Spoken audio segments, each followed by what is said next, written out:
नमस्कार,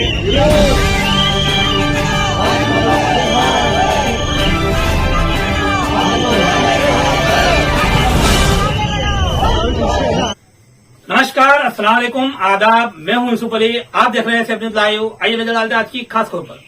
और बीजेपी 400 पार बोलती है, वो गलती से बोलती है। उन्होंने 420 बोलना चाहिए, क्योंकि आज तक का काम किया 420 के जैसा, तो वो आने वाली नहीं है। यहाँ के जो सांसद थे बीजेपी के, उन्होंने बराबर काम किया नहीं, इसलिए उनके कार्यकर्ता नाराज थे, इसलिए उनको टिकट नहीं दिया। तो वो भी मानते हैं 10 साल में सांसद ने कुछ काम नहीं किया था। पाटिल सर, क्या कहेंगे अब तक के कैंपेनिंग से? आपको क्या लगता है किस तरह की हवा है और बहुजन का आघाड़ी इसमें आपको कहाँ देखते हैं? आप देखेंगे पूरे पालघर जिला में तो हवा बहुजन विकास आघाड़ी की है। जीत के आने वाले बहुजन विकास आघाड़ी के उम्मीदवार राजेश पाटिल जी सिटी निशानी चुन के आने वाली है। यहाँ पे 6 एमएलए, उसमें से 3 बहुजन विकास आघाड़ी के है, और बचे हुए जो 3 है उसमें से 2 है वो बहुजन विकास आघाड़ी के सपोर्ट के वजह से चुन के आए हैं।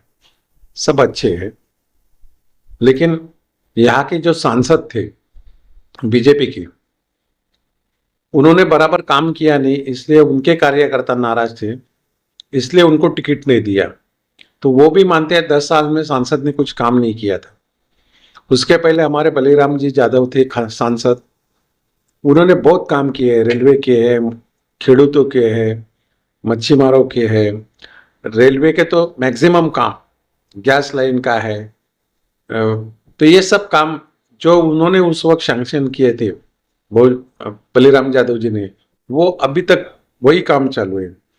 बीच में ये जो सांसद थे बीजेपी के, वो सिर्फ गए 6 महीने में इधर उधर घूमना चालू किया है। उसके पहले वो किधर घूमे नहीं या कुछ काम किया नहीं।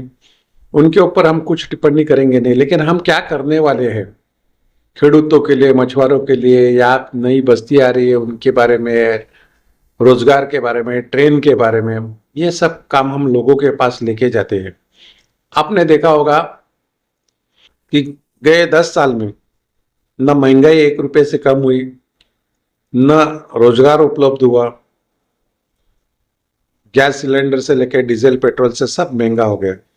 तो लोगों को ये परेशानी है, इसलिए अपना कोई खासदार रहे, अपने इलाके का अगर खासदार रहे तो सबसे बेहतरीन है, जो आवाज उठा के चल सकता है। आज आपने देखा होगा कि पीएम के सामने सर उठा के भी बात करने की किसी एमपी की हिम्मत नहीं है, लेकिन अगर हमारा एक एमपी रहेगा, हमारा सांसद रहेगा, तो आवाज दे सकता है, जोर से बोल सकता है। इसलिए हमारी ये विनंती है कि बहुजन विकास आघाड़ी का जो कैंडिडेट है, हमारे उम्मीदवार है राजेश पाटिल, वो भारी वोटों से चुन के तो आने वाले हैं। आपका सहयोग चाहिए।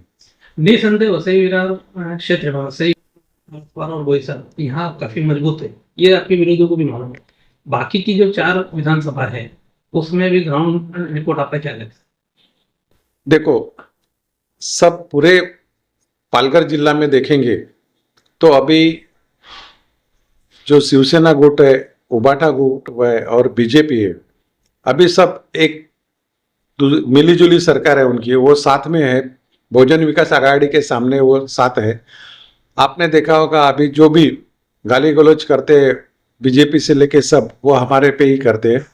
और बीजेपी ने अभी उनके बड़े बड़े सब नेता सिर्फ बहुजन विकास आघाड़ी का यहाँ पे बोलबाला है, उनके पुलिस रिपोर्ट है, उनका सर्वे है, सब जगह बहुजन विकास आघाड़ी का उम्मीदवार चुन के आने वाला है, ये है। इसलिए अभी उनके सब एक रिजर्व सीट होके भी वो सब बड़े बड़े नेता आ रहे हैं। ठीक है, हमारी यहाँ की जनता हमारे साथ है, विजय हमारा निश्चित है। आपने विकास की बात करी तो खासकर एक वीडियो अप्पा का सामने आया। वीडियो अप्पा कैंपेनिंग कर रहे थे किसी पिछड़े एरिया में, तो वहां रात के समय में लाइट तक नहीं। तो क्या स्थिति ग्राउंड? देखो, ये बीजेपी की सांसद थे, जवार, विक्रमगढ़, वाड़ा, बहुत से गांव ऐसे है वहां पे अभी तक लाइट नहीं आई। तो ये 10 साल सांसद थे, तो इन्होंने किया क्या? तो वो लोगों ने आपा को बताया, जब आपा रात को गए थे, बोला अरे अंधेरा क्यों है? तो मैंने हमारे गांव में लाइट ही नहीं है। तो ये स्थिति है कि अब मुंबई से नजदीक रह के भी 10 साल से बीजेपी के सांसद है। अच्छे दिन आने वाले थे, अच्छे दिन तो छोड़ो, जो दिन थे वो भी निकल गए और महंगाई बढ़ गई है। तो ये बार लोगों ने ही बोला है कि अब की बार बहुजन विकास आघाड़ी। बहुत बहुत शुभकामनाएं। लेकिन धन्यवाद। खाली ये कि पूछो, आंकड़ा आप क्या अनुमान करते हैं, क्या आंकड़ा रहे? हमारा तो आंकड़ा देखेंगे तो हम अकेले हैं, तो हम चुन के आने वाले हैं। और बीजेपी 400 पार बोलती है, वो गलती से बोलती है। उन्होंने 420 बोलना चाहिए, क्योंकि आज तक का काम किया 420 के जैसा। तो वो आने वाली नहीं है, बीजेपी किसी भी हालत में आने वाली नहीं। सिर्फ ये उनका जो है बवाल है 400 का, डराने के लिए लोगों को, वो आने वाली नहीं है। बीजेपी पूरी ताकत झोंक रही है, यहाँ तक कि बीजेपी में नंबर 2 नेता अमित शाह जी आ रहे हैं। क्या उनको बहुजन विकास आघाड़ी का इतना डर है? वही मैं बोल रहा हूँ कि बहुजन विकास आघाड़ी चुन के आने वाली है, इसलिए बड़े बड़े नेता आ रहे हैं। और ये सब पार्टी, उबाटा से लेके बीजेपी से लेके कांग्रेस, राष्ट्रवादी, सब मिले जुले हैं। और ये आपने देखा होगा वसई में बहुजन विकास आघाड़ी के खिलाफ ही काम उनका चालू है। ये सब एक ही है, दूसरी जगह भी ऐसा ही है, सब बीजेपी को सपोर्ट कर रहे हैं।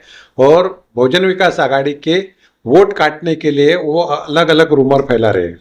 आखिरी सवाल, ये लोकसभा चुनाव आने वाले विधानसभा चुनाव पर किस तरह से असर करेगा? विधानसभा अलग रहती है, लोकसभा अलग रहती है। लोकसभा केंद्र के लिए लोग वोटिंग करते हैं, विधानसभा में हमारे महाराष्ट्र के लिए करते हैं। तो उसमें कुछ अलग अलग नहीं रहता है। केंद्र के लिए एक अलग वोटिंग होता है और राज्य के लिए अलग वोटिंग होता है। धन्यवाद। अपने व्यापार और सेवा से संबंधित विज्ञापन प्रसारण हेतु दिए गए मोबाइल नंबर पर संपर्क करें।